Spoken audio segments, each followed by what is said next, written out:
It was a Monday morning.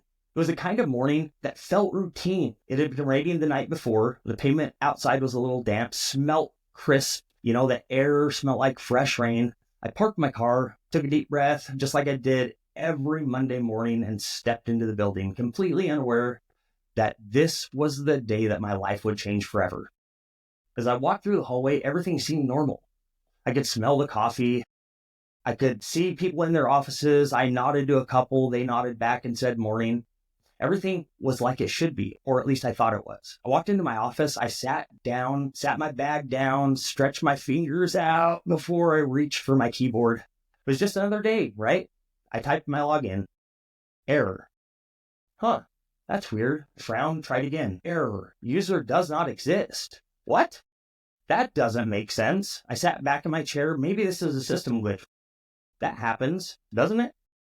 I leaned down to the hallway. I called down the hall to the new CEO. Hey, have you heard anything about our system? Is everything working all right? I can't seem to log in today.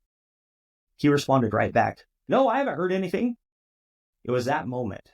Something inside of me shifted. There was something in his voice. It was too smooth. It was too calm. I felt my stomach start to tighten up. And then the words came. JJ, can you come meet me in the conference room? And it was that instant. Everything clicked. I stood up, my legs were heavy, my heart was pounding as I walked towards the conference room. The CEO, he sat there, papers in front of him, and he wouldn't make eye contact with me. JJ, we're making some changes. And just like that, it was over. Everything that I had built, gone. I grabbed some cardboard boxes, walked down to my office, loaded everything up, not very nicely, and took it out to my car. As I sat there, I gripped my steering wheel and I stared straight ahead, didn't know what I was going to do. The weight of what had just happened hit me like a freight train. I felt anger, I felt fear, I felt a total sense of shock, if you will. What am I supposed to do now? How am I supposed to provide for my family, my new family at that? How do I move forward when my entire life just got ripped out from underneath me? And then I did something that I hadn't done in a long time. I cried out to God. I said, Lord, I have no idea why this is happening to me. I don't know. I don't know what to do. I need you to show me what's next. I need you to show me what's missing. And it was in that moment, something shifted in me. I didn't hear an audible voice. I didn't get a clear answer, but I felt something inside of my chest. It was like a whisper saying, trust me. The next day, I met a friend of mine named Julie at Panda Express for lunch. I wasn't looking for God. I wasn't looking for faith. I wasn't looking for anything like that. I was just looking for a way forward. I sat across from her though, and my hands were wrapped around my drink as I sat there, wasn't even drinking it. And for the first time since losing my job, I decided to open up. I told her everything. And then, without even thinking, it just kind of came out. I said, Julie, what do you think about partnering with me, doing something in personal and professional development? She didn't hesitate. She just smiled. That conversation with Julie, it was just the beginning. She became a mentor, a guide, and a friend who helped me see faith differently. She helped me to realize that faith was never about what I could do for God. It was always about what He wanted to do through me. Julie had recently retired from teaching English. She was a high school English teacher, debate coach, and she refired into the personal and professional development world. Not jumping to conclusions, but I'm so excited that she has agreed to be on as our first guest. Her wisdom, her faith, and her perspective at Panda Express was a turning point for me in my life. Losing my job felt like it was the worst thing that could have ever happened to me. But looking back, it was exactly what I needed to happen. God's timing is perfect. Ours isn't. If I hadn't lost my job, I wouldn't have met up with Julie that day at Panda Express. I wouldn't have started down this path. And I definitely wouldn't be here having this conversation right now with you. This moment is such an amazing moment for me because that moment, that one moment, felt like such a setback. What it was, though, was actually the beginning of something so much bigger. Even when God opens a door, even when we know it's the right direction, sometimes we can still struggle to walk through it. And why do you think that is?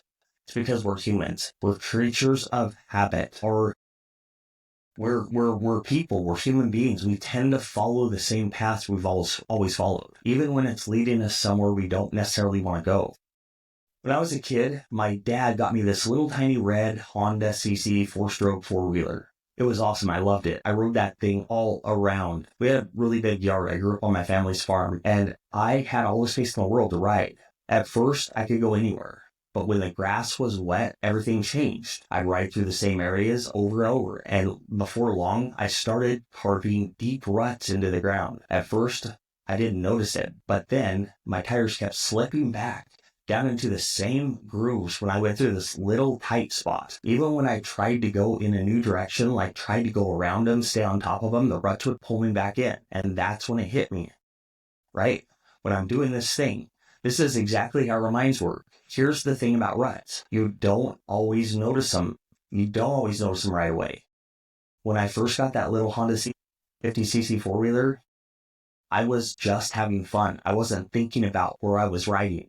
I definitely wasn't worried about what I might be doing to the yard. I had a huge yard to ride in, tons of space to explore. I went wherever I wanted, making my own path, tearing through the grass without a second thought. And at first, it didn't seem like a problem, but after a little while, after I was riding in that same little area for a little bit, my tires kept slipping down into those grooves. It got harder when I got into those grooves to stay out of them, to turn out of them, to steer out of them. The ride started feeling bumpier when I was in them, rougher, less fun. And before I realized what I had really gotten myself into, I really wasn't choosing my path anymore. The ruts, they were choosing it for me. But you know who noticed that ruts long before I did? My dad did. One day, I came inside after a long afternoon ride, feeling good, feeling like I had just had the best time of my life, right? I walked through the door, I could tell something was wrong. He wasn't mad, but he definitely wasn't super happy. Said, JJ, what have you been doing out there? Kind of shrugged. I said, riding. Then he gave me this look. You know that dad look? Go take a look at the yard, he said. So I did. And then suddenly I saw what he had been seeing all along. The yard wasn't just a little torn up. It looked like a battlefield. There were deep ruts everywhere, the grass ripped up, mud tracks cutting through what used to be a smooth green yard. I hadn't meant to destroy it at all. I hadn't meant to destroy anything. I was just riding, but my dad knew something I didn't. Those ruts, they were not going to fix themselves. And here's what I realized much later.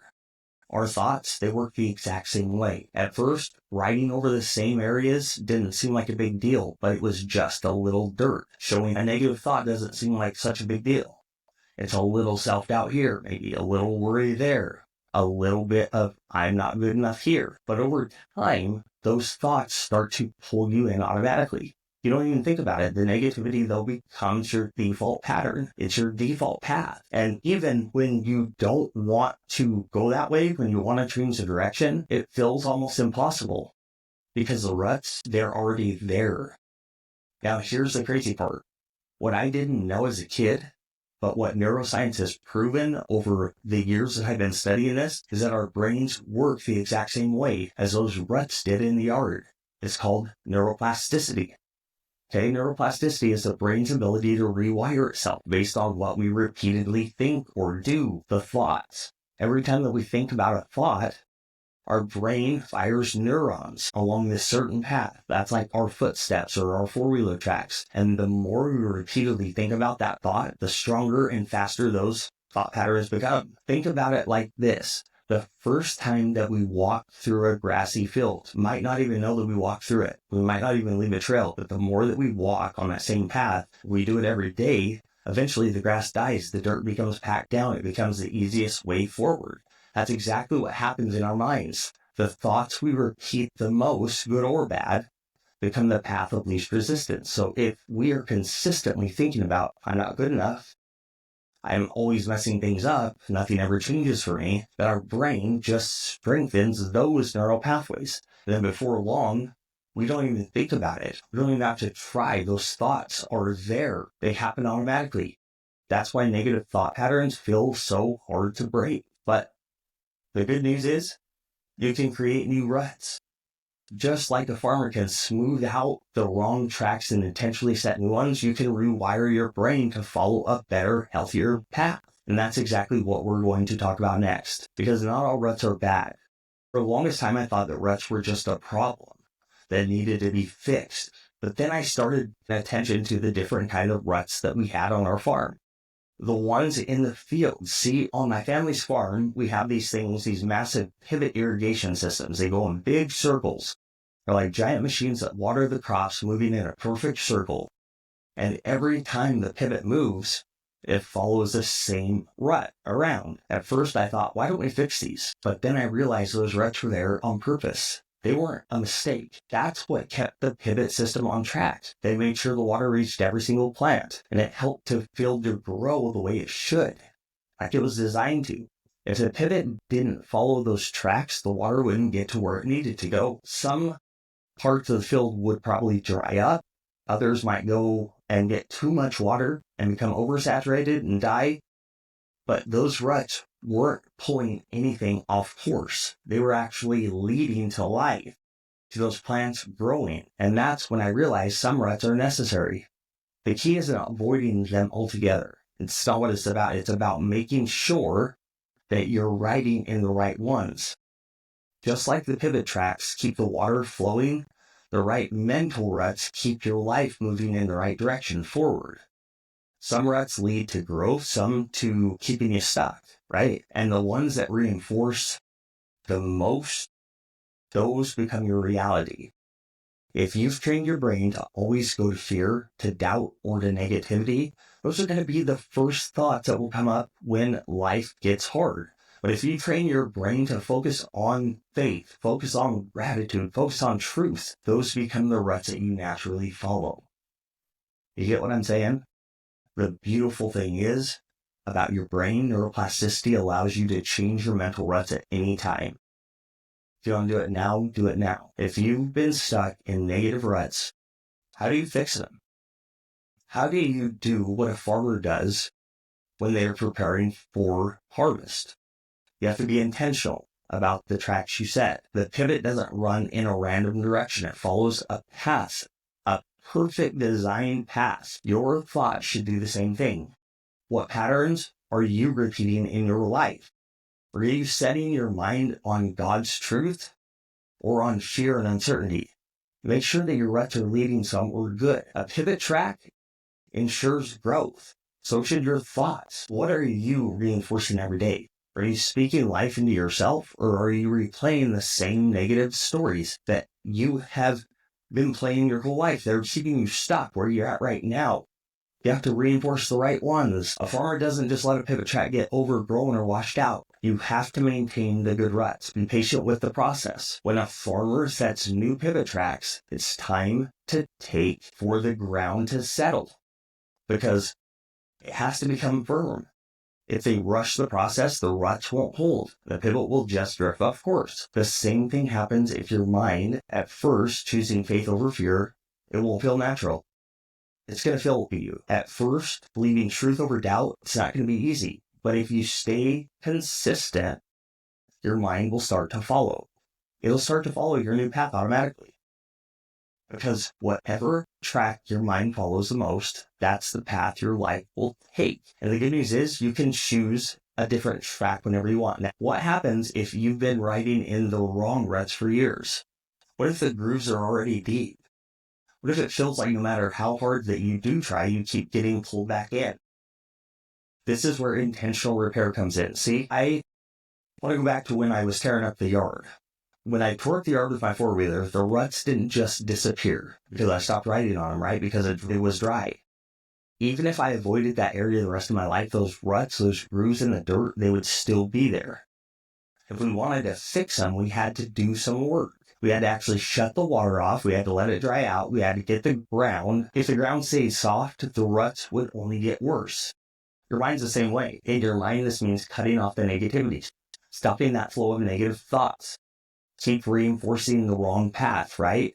Those thoughts aren't helping you at all. We have to bring in fresh dirt. We have to fill those ruts in. They're not going to fill themselves. We had to go out, we had to get fresh dirt, and we had to fill in the gaps between where the old path had been, and in your mind, it's the same thing. This means replacing negative thoughts with truth. We had to pack down and level out the ground. If we just threw some dirt in there, the ruts, they would have just left it loose. The next time that we walked over it or rode over it, we would sink right back in. We had to press it down. We had to tap it in. We had to pack it down, smooth it out, make sure that it was solid. In our mind, this means reinforcing new beliefs over and over again until they become stronger than the old ones were. When we had to let everything settle, if we tried driving over it too soon, the ground wouldn't be firm yet. We would create new ruts all over. We had to give it time to harden, become strong. If your mind is like this means trusting the process. Renewing your mind isn't instant. It takes time, consistency, and it takes faith. But if you stick with it, those old mental ruts, they'll become weak. And the new ones will become your default. Now, this isn't just a spiritual truth. This is scientific as well. Our brains are always adapting. They're always changing. Every time that you think a thought, we strengthen a neural pathway. And the more we repeat that thought, the stronger and faster those pathways become. But here is where I want you to focus. Your brain can rewire itself. Old neural pathways weaken when they aren't reinforced. New, healthier, ones that are stronger, we can strengthen those when they're repeated. Your default way of thinking can change. That's why Romans 12 verse 2 is so powerful. Do not conform to the patterns of this world, but be transformed by the renewing of your mind. Because renewing your mind isn't just an idea, it's a process. It's a process that literally reshapes the structure of your brain. And just like fixing the ruts in the yard, it won't happen overnight. But if you shut off the water, if you bring in the right truths, if you reinforce it on a daily basis and give it time, you're going to see transformation. So my challenge to you is, what kind of ruts have you been running in? What have been running your life? Where have you been driving? What ruts are you making? Are they helping you grow, or are they keeping you stuck? What's one mental rut that you could fix right now? What's the biggest mental rut that you have? Identify the thoughts that have been holding you back. What's one truth that you need to reinforce in your lives? Find a Bible verse that contradicts that lie and make it a new pivot track in your mind, because your mind will always follow the strongest path. It's up to you, though, to make sure that it's the right one. In the next episode, I'm going to be sitting down with Julie Underwood, the person who helped me start this process, because the biggest thing keeping most people stuck, it's not their circumstances, it's their mindset. So if you've ever felt like you just can't break free from the old patterns, you won't want to miss this next first episode that we're having. Make sure that you're subscribed, and if this episode helped you, share it with someone who needs to hear it. Your mind is always creating ruts. The only question is, are they the right ones? God designed your brain for transformation, and you are not stuck. You are not broken, and you are capable of renewing your mind and stepping into the life that you are meant to live. A life of faith, a life of confidence, a life of purpose, because you were designed for transformation. Until next time, stay intentional, stay faithful, and remember, God is always leading you somewhere greater.